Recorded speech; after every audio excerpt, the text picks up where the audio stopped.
दोस्तों एक बार फिर से मैं हाजिर हूँ 31 अगस्त 2021 के इंपॉर्टेंट इवेंट्स के साथ।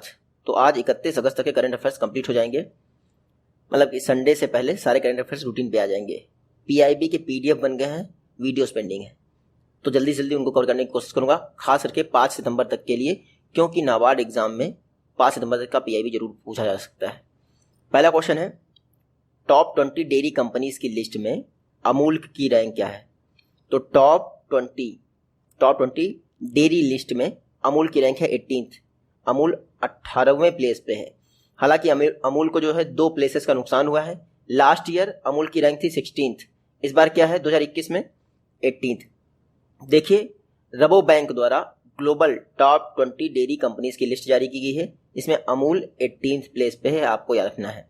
अच्छा, इसको टॉप किसने किया है? तो फ्रांस स्थित लैक्टलिस कंपनी ने इसको टॉप किया है। अभी तक स्विट्जरलैंड की नेस्ले टॉप पर रहती थी, लेकिन पहली बार ऐसा हुआ है कि लैक्टलिस ने इसको रिप्लेस कर दिया है।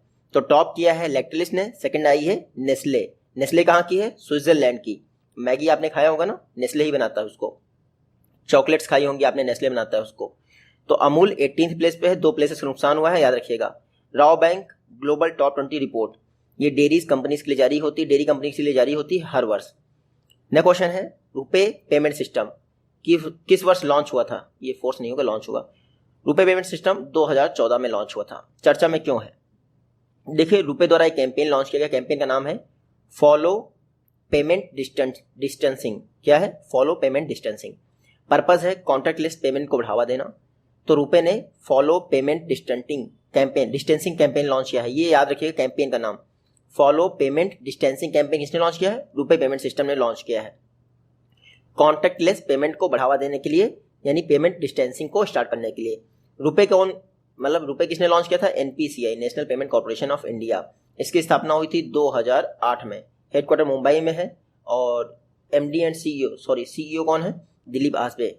एनपीसीआई ने कुछ दिन पहले ही यूएई के मसरेक बैंक के साथ पार्टनरशिप की थी यूपीआई को लॉन्च करने के लिए। मसरेक बैंक कहाँ है?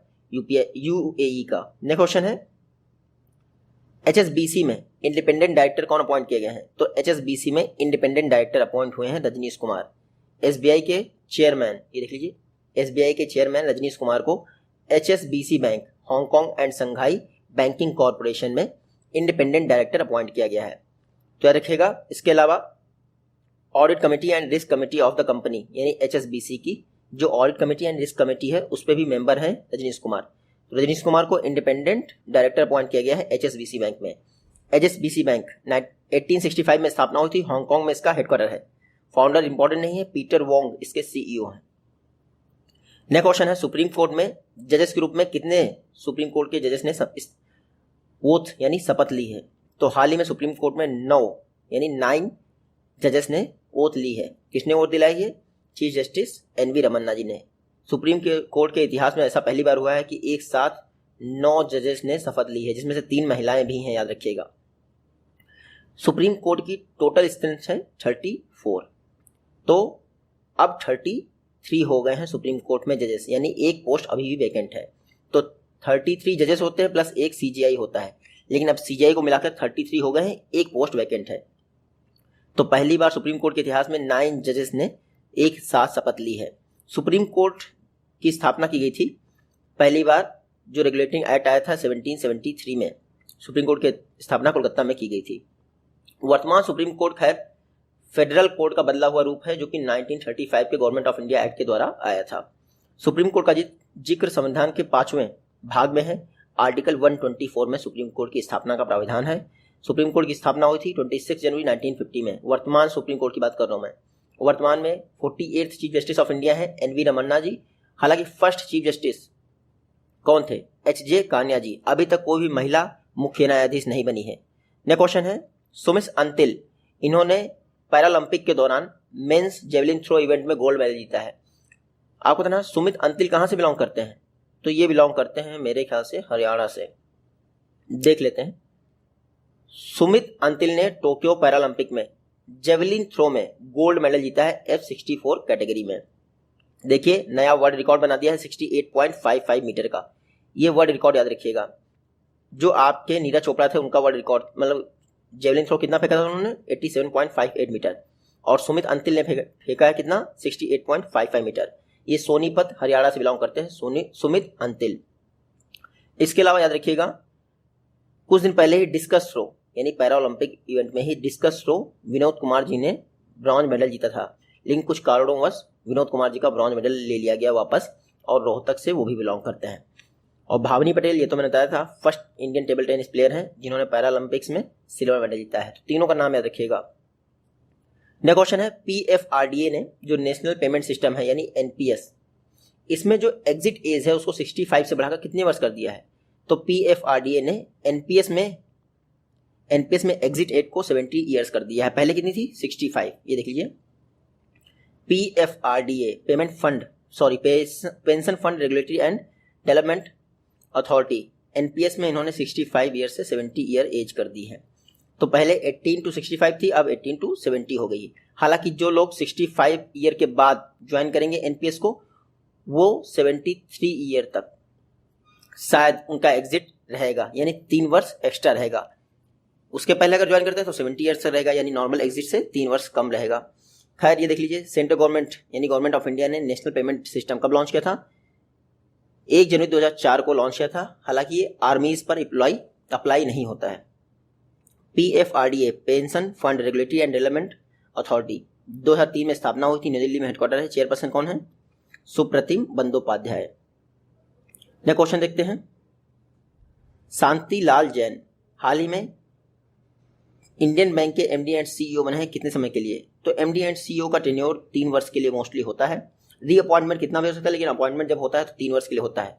तो हाल ही में शांतिलाल जैन, ये देख लीजिए शांतिलाल जैन इंडियन बैंक के MD एंड CEO बने हैं। इंडियन बैंक, इलाहाबाद बैंक एक ही में आपको पता ही है। तो शांतिलाल जैन इंडियन बैंक के MD एंड CEO बने हैं 3 वर्षों के लिए, बस इतना ही याद रखिएगा। इससे पहले बैंक ऑफ बड़ौदा में ED थे। बात करते हैं अगर इंडियन बैंक की, तो 1907 में स्थापना हुई थी, हेडक्वार्टर है चेन्नई में। लेकिन ये जो जैन का अपॉइंटमेंट है वो एक्सटेंडेबल है based on his performance by up to 2 years, यानी अगर इनकी परफॉर्मेंस अच्छी रहती तो 3 वर्ष के बाद भी 2 वर्ष शांति लाल जैन का जो है टेन्योर बढ़ाया जा सकता है MD एंड CEO के तौर पे। तो मैंने बताया ना, फर्स्ट टाइम जो अपॉइंटमेंट होता है वो 3 वर्ष के लिए होता है, बाद में बढ़ाया जा सकता है, वो डिपेंड करता है RBI के ऊपर। DHR टॉय ट्रेन यानी Darjeeling Himalayan railway, DHR toy train, इसको यूनेस्को वर्ल्ड हेरिटेज साइट का टैग कब मिला था? तो 1999 में, 1999 में पहली इंडिया की टॉय ट्रेन थी जिसको यूनेस्को वर्ल्ड हेरिटेज साइट का टैग मिला था। इस समय इंडिया में 3 टॉय ट्रेन हैं, एक तो दार्जिलिंग हो गई, एक दूसरी है कालका शिमला और तीसरी नीलगिरी के आसपास है, मतलब साउथ में है। नॉर्थ ईस्ट फ्रंटियर रेलवे, इन्होंने कहा है कि अब जो दार्जिलिंग हिमालयन रेलवे रूट है वो jungle tea toy train safari provide करेगा रेगुलर बेसिस पर, jungle tea toy train safari. इससे क्या होगा? टूरिज्म को प्रमोट किया जाएगा। तो दार्जिलिंग वेस्ट बंगाल का डिस्ट्रिक्ट है, वहीं पर ये टॉय ट्रेन चलती है।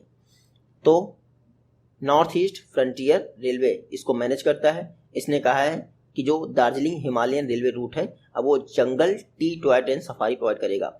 हमारे लिए इंपॉर्टेंट ये है कि दार्जिलिंग हिमालयन रेलवे रूट, इसको यूनेस्को वर्ल्ड हेरिटेज साइट का टैग मिला था दिसंबर 5, 1999 में। हमारे लिए इंपॉर्टेंट यही है। नेक्स्ट क्वेश्चन है एशियन यूथ चैंपियनशिप 2021 कहाँ हुई है?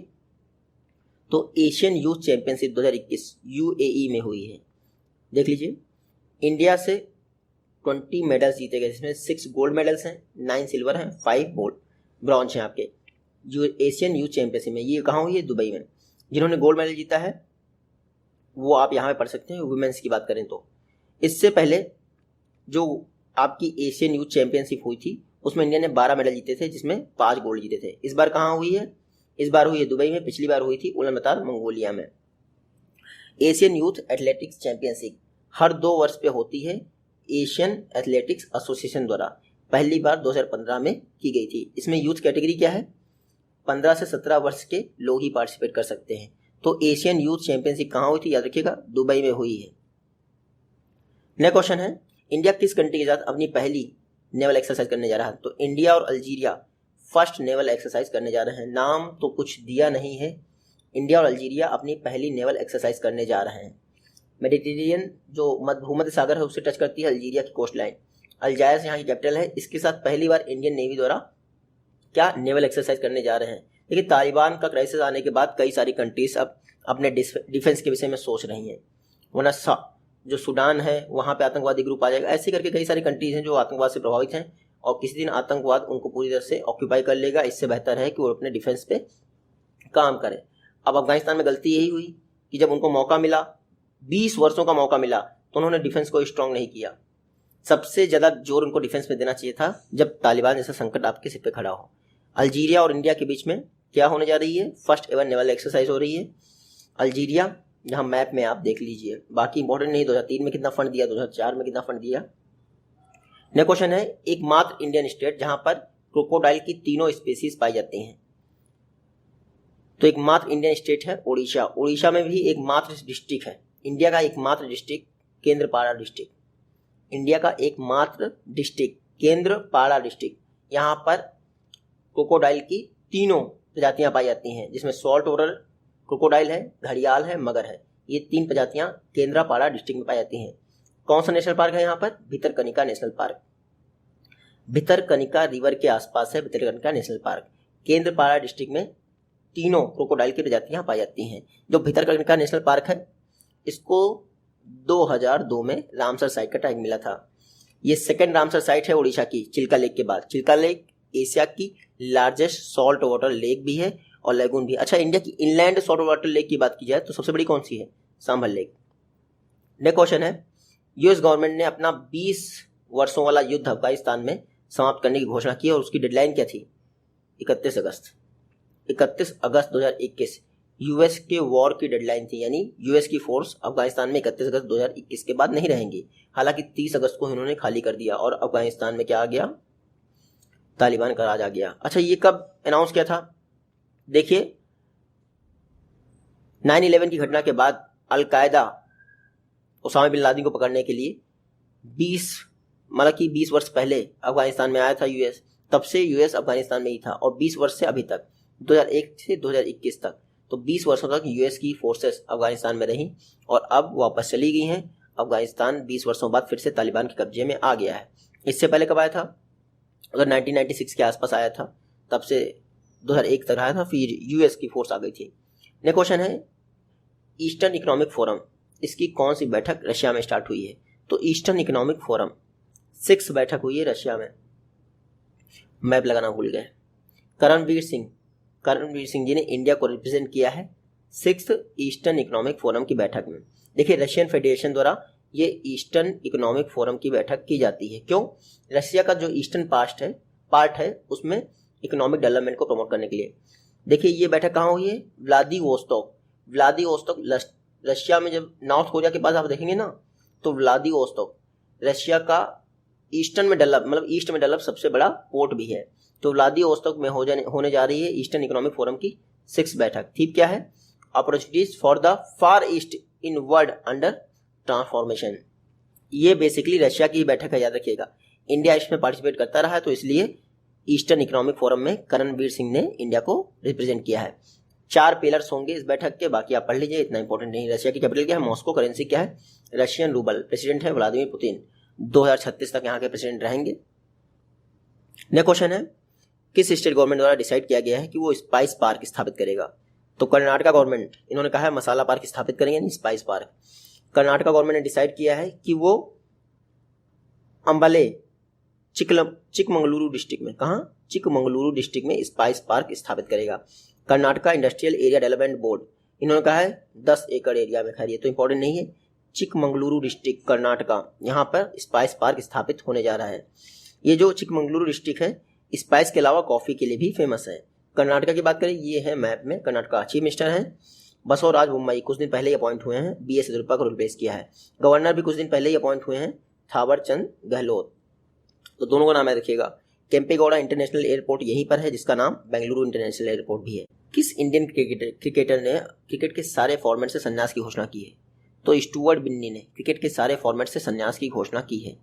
ये हैं स्टुअर्ट बिन्नी, क्रिकेट के सारे जितने भी फॉर्मेट्स हैं संन्यास की घोषणा कर दी, यानी कि IPL भी नहीं खेलेंगे। स्टुअर्ट बिन्नी जाने माने ऑलराउंडर हैं और रोजर बिन्नी के पुत्र हैं। रोजर बिन्नी कौन थे, 1983 में जो वर्ल्ड कप हुआ था उसके मेंबर थे। इंडिया में अजीब बात है ना, अगर क्रिकेटर का सन है तो क्रिकेटर ही बनता है, पता नहीं क्या चलता है। वसु परंजपे, हाल ही में इनका निधन हो गया। जाने माने कौन थे? ये भी क्रिकेटर थे। बस इतना ही देख लीजिए, वसु परंजपे, ये हैं वसु परंजपे, इनका निधन हो गया, जाने माने क्रिकेटर थे। इन्होंने गावस्कर को सन्नी निकनेम भी दिया था। ये आज की वीडियो से क्वेश्चन, आई होप कि आप इनका जवाब दे पाएंगे। जल्दी मिलते हैं नेक्स्ट वीडियो में, तब तक टेक केयर, गुड बाय।